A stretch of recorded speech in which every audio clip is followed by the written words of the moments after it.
बिस्मिल्लाहिर्रहमानिर्रहीम। आज का जो हमारा टॉपिक है वो है राइबोसोम। आज हम राइबोसोम के बारे में पढ़ेंगे। अब राइबोसोम क्या है? सबसे पहली बात तो ये है कि राइबोसोम्स एक नॉन मेम्ब्रेनियस ऑर्गेनल है। क्या है? राइबोसोम एक क्या है? नॉन मेम्ब्रेनियस ऑर्गेनल है। नॉन मेम्ब्रेनियस होने की वजह से इसको हम कहते हैं यूनिवर्सल ऑर्गेनल्स। क्योंकि हमने पढ़ा था कि प्रोकैरियोटिक के अंदर तमाम के तमाम मेम्ब्रेनियस ऑर्गेनल एब्सेंट होते हैं। ठीक है, तो उसमें भी राइबोसोम प्रेजेंट है, जबकि राइबोसोम यूकैरियोटिक के अंदर भी है। अब प्रोकैरियोटिक के अंदर ये इसलिए प्रेजेंट है क्योंकि इसके ऊपर मेम्ब्रेन नहीं है, और यूकैरियोटिक के अंदर ये वैसे ही ऑलरेडी प्रेजेंट होती है। तो ये नॉन मेम्ब्रेनियस है। नॉन मेम्ब्रेनियस होने की वजह से ये क्या है? यूनिवर्सल ऑर्गेनल है, यानी प्रोकैरियोटिक के अंदर भी है और यूकैरियोटिक के अंदर भी है। इसके अलावा इसको कहा जाता है ऑर्गेनल विदिन ऑर्गेनल, क्योंकि ये तमाम ऑर्गेनल्स के अंदर सबसे छोटी ऑर्गेनली है। सबसे छोटी ऑर्गेनल होने की वजह से इसको एक टर्म हम यूज करते हैं, ऑर्गेनल विदिन ऑर्गेनल। क्योंकि ये इसलिए कहते हैं क्योंकि ये सबसे क्या है? स्मॉलेस्ट ऑर्गेनल है। और तीसरी चौथी बात यह है कि present in both eukaryotic as well as prokaryotic cells. ये तमाम के तमाम यूकैरियोटिक सेल्स में भी प्रेजेंट है, और इसके अलावा प्रोकैरियोटिक के अंदर भी प्रेजेंट है। और प्रोकैरियोटिक के अंदर ये क्यों है? क्योंकि इसके पास मेम्ब्रेन नहीं है, और तमाम के तमाम जो नॉन मेम्ब्रेनियस ऑर्गेनल होंगे वो वहां प्रेजेंट होती है। तो वो वाहिद राइबोसोम है जो कि प्रोकैरियोटिक के अंदर प्रेजेंट है, क्योंकि उसके ऊपर राइबोसोम नहीं है, उसके ऊपर मेम्ब्रेन नहीं है, सॉरी। इसके अलावा जो आपका राइबोसोम होगा तमाम के तमाम प्रोकैरियोटिक यूकैरियोटिक सेल के अंदर है, एक्सेप्ट मैच्योर आरबीसी। जो मैच्योर आरबीसीज होती है उसके अंदर राइबोसोम एब्सेंट होगी। अच्छा जनाब, ये तो था इसका छोटा सा इंट्रो था। इसके बाद हम इसकी कंपोजिशन के हवाले से पढ़ेंगे राइबोसोम की क्या कंपोजिशन है। राइबोसोम बना हुआ है राइबो न्यूक्लियोप्रोटीन का। राइबो न्यूक्लियोप्रोटीन का मतलब ये है कि ये जो आपका राइबोसोम्स है ये राइबोसोमल आरएनए और प्रोटीन का बना हुआ है। राइबोसोमल आरएनए और प्रोटीन को हम कंबाइनली कहते हैं राइबो न्यूक्लियोप्रोटीन, और उस राइबो न्यूक्लियोप्रोटीन से क्या बना है आपका? राइबोसोम्स। यानी कभी कभार हम राइबोसोम को क्या कहते हैं? Ribo nucleoprotein particle of cytoplasm भी कहा जाता है। अब ये जो आपका राइबोसोम्स है, ये बात तो तय है कि इसकी कंपोजिशन किसी से है? आरएनए, राइबोसोमल आरएनए और प्रोटीन से मिलकर जो है ना आपके पास आपका राइबोसोम बना हुआ है। लेकिन चूंकि ये प्रोकैरियोटिक के अंदर भी पाया जाता है, यूकैरियोटिक के अंदर भी पाया जाता है, तो इसी बेस पर हम उसकी कंपोजिशन को वेरी करते हैं।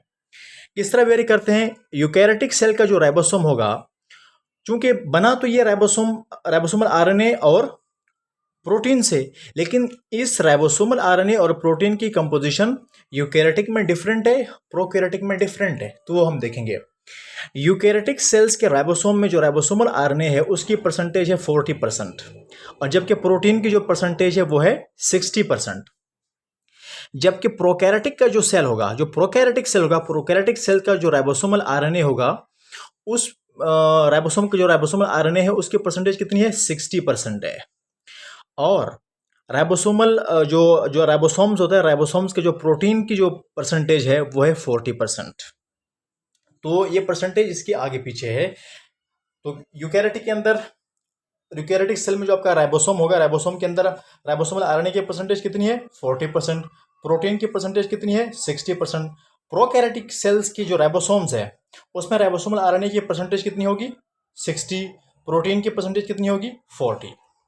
अच्छा जनाब, इसके अलावा ये जो आपका राइबोसोम है ये कहाँ कहाँ सेल में पाया जाता है?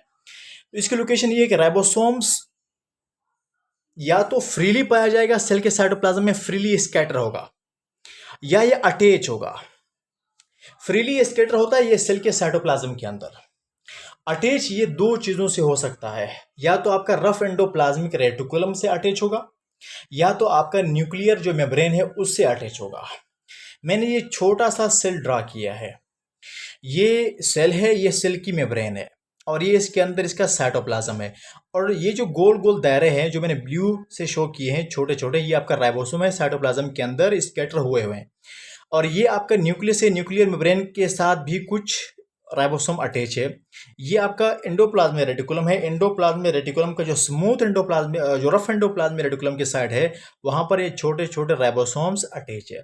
तो राइबोसोम्स के लोकेशन दो है, या तो इस सेल का साइटोप्लाज्म के अंदर ये फ्रीली स्कैटर होंगे, या तो ये अटैच होंगे विद न्यूक्लियर मेम्ब्रेन या एंडोप्लाज्मिक रेटिकुलम। अच्छा जनाब, इसके बाद हमारे पास इस जो आपका आपका जो राइबोसोम्स है वो कितना होगा, यानी कितने नंबर में राइबोसोम प्रेजेंट होते हैं आपके सेल के अंदर, ये एमडीकेट वगैरह के जो कॉम्पिटिटिव जो टेस्ट होते हैं वहां पर पूछे जाते हैं। राइबोसोम की जो परसेंटेज है, यानी राइबोसोम कितने नंबर में होंगे, तो क्या है, 500,000 of ribosome present in a common eukaryotic cells. जो एक यूकैरियोटिक सेल्स होता है, जो नॉर्मल यूकैरियोटिक सेल्स होता है, उसके अंदर 5 लाख राइबोसोम प्रेजेंट होंगे। एक सिंगल सेल की बात कर रहा हूं कि यूकैरियोटिक सेल का एक सिंगल सेल के अंदर मिनिमम 5 लाख राइबोसोम प्रेजेंट होंगे। इसके अलावा जो राइबोसोम है, राइबोसोम के सब यूनिट्स होते हैं छोटे छोटे, एक लार्ज होता है, दूसरा स्मॉल होता है। अब राइबोसोम ये क्या करते हैं, ये सिंथेसाइज, ये कहाँ बनते हैं, अब देखो ना, राइबोसोम्स प्रोटीन और राइबोन्यूक्लियो जो राइबोसोमल आरएनए है, उन दो चीज़ों से मिलकर राइबोसोम हमारे पास बनता है। लेकिन राइबोसोम बनता कहाँ पर है, राइबोसोम बनाने वाला कोई चीज़ तो होगा भाई। देखिए, न्यूक्लियस होता है आपका, क्या है आपके पास, क्या है आपका सेल का, ये क्या है, एक न्यूक्लियस है। याद रखिए, इस न्यूक्लियस के अंदर एक छोटा सा जो डार्कली स्टेन एक छोटा सा सब्सटेंस मौजूद होता है, उसको हम कहते हैं न्यूक्लियोलस। ये आपका न्यूक्लियस है। न्यूक्लियस के अंदर एक और छोटा सा पार्टिकल पाया जाता है जिसको हम न्यूक्लियोलस कहते हैं। न्यूक्लियोलस के अंदर राइबोसोम्स के जो छोटे यूनिट्स, जो दो यूनिट्स है, छोटा और बड़ा, इसकी कंपोजिशन यहाँ पर होगी, इसी न्यूक्लियोलस के अंदर होगी। यानी यहीं पर राइबोसोमल आरएनए आएगा और यहीं पर प्रोटीन आएगा, और इन दोनों की मिलाप से एक राइबोसोम बनेगा। राइबोसोम का छोटा यूनिट बनेगा, फिर बड़ा यूनिट बनेगा, फिर ये न्यूक्लियोप्लाज्म में आएंगे। न्यूक्लियोप्लाज्म से ये आपका न्यूक्लियर मेम्ब्रेन है। न्यूक्लियर मेम्ब्रेन के अंदर क्या होते हैं, पोर्स होते हैं, जिनको हम न्यूक्लियर पोर्स कहते हैं। न्यूक्लियर पोर्स के थ्रू ये जो दो छोटे, एक छोटा एक बड़ा यूनिट है, ये बाहर साइटोप्लाज्म में आएंगे और मैसेंजर आरएनए के साथ ये टच होते जाएंगे और आगे प्रोटीन की सिंथेसिस स्टार्ट होगी। ये पूरा एक मैकेनिज्म है। अब जो आपका राइबोसोम है, राइबोसोम्स के दो, हमें पता है कि एक यूकैरियोटिक के अंदर होता है, प्रोकैरियोटिक के अंदर होता है। अब जो आपका राइबोसोम, जो यूकैरियोटिक सेल्स का जो राइबोसोम है वो टोटल 80S का राइबोसोम होगा, और प्रोकैरियोटिक सेल का जो राइबोसोम होगा वो 70S का राइबोसोम होगा।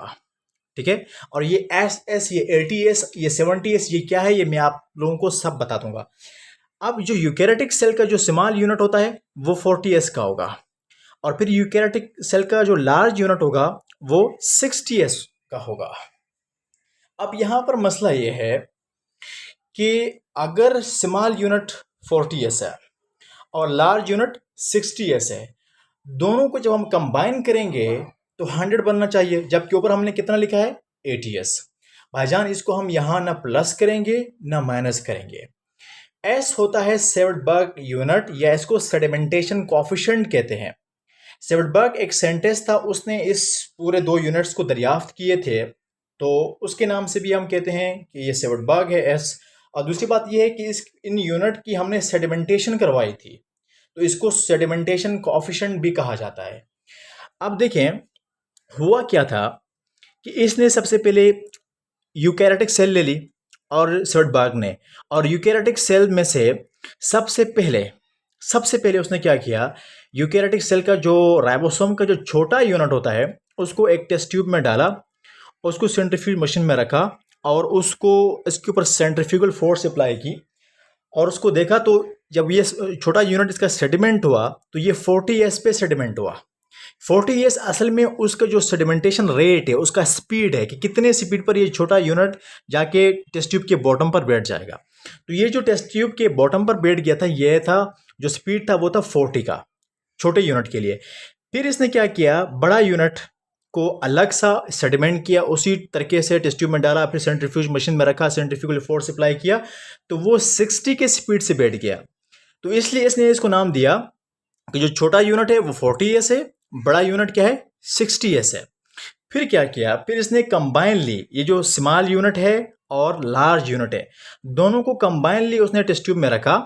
रखने के बाद उसको वापस सेंट्रीफ्यूगल मशीन में रखा और मशीन में रखने के बाद वापस उसी तरीके से सेंट्रीफ्यूगल फोर्स अप्लाई की, तो वो 80 एस पे जाके दोनों बैठ गए। यानी दोनों को कंबाइनली जब मिला के उसने सेटलमेंट किया तो उनका जो स्पीड का जो रेट था वो 80 एस था। इसीलिए कहते हैं कि जो यूकैरियोटिक सेल्स होते हैं उनमें जो राइबोसोम होता है, स्मॉल और जो लार्ज यूनिट है कंबाइनली वो 80 एस का होता है, और अलग अलग में ये होता है कि स्मॉल यूनिट 40 का होगा और लार्ज यूनिट 60 एस का होगा। यही कहानी इसने किया था प्रोकैरियोटिक सेल में। प्रोकैरियोटिक सेल का राइबोसोम उठाया, उसका स्मॉल यूनिट को जब उसने सेटलमेंट किया तो वो 30 एस पे हो गया, जब लार्ज यूनिट को किया तो वो 50 एस पे हो गया, जब दोनों को कंबाइनली सेटलमेंट किया तो वो 70 एस पे हो गया था। यहाँ मैंने लिखा है एस स्टैंड फॉर सेवेटबार्ग, ये एक सेंटेंस था, सेवेटबार्ग यूनिट के लिए होता है। और दूसरे क्या है, ये सेडिमेंटेशन कोएफिशिएंट है क्योंकि उसको क्या किया था, सेडिमेंट किया था।